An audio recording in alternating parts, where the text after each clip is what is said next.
Mr. Speaker, I'd like to address the body, please. You may. Thank you. The Kentucky Legislative Black Caucus is pleased to give its Black History Moment shout out to Western Kentucky.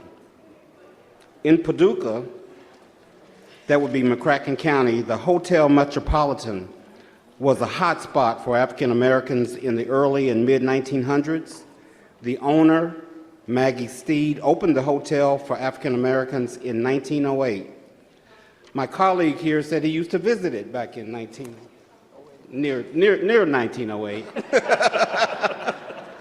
until her deceased husband passed. Various groups and musicians came to stay and to play at the hotel, including the General Association of Colored Baptists in Kentucky, Louis Armstrong, Cab Calloway, Duke Ellington, B.B. King, and Tina Turner. Obviously a hot spot for music and culture in Western Kentucky. It now functions as a museum and is open to the public. We would urge you, if you happen to be in Paducah, to go by and see the Hotel Metropolitan. We also want to acknowledge the presence of Cherokee Park, located in the Land Between the Lakes area. You may not be aware that in the early 1900s, African Americans could not stay in a lot of public parks across the country.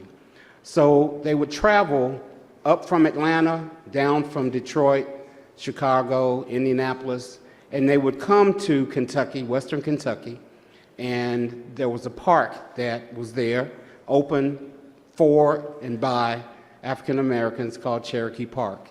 It provided recreation, swimming, camping, all the kinds of activities that any one of us would enjoy with their families on a holiday weekend. So we just want to give a shout out as a caucus to Western Kentucky and the very deep, precious history that it holds for African Americans and for all of us in the Commonwealth of Kentucky. Thank you, Mr. Speaker. Thank you, gentlemen.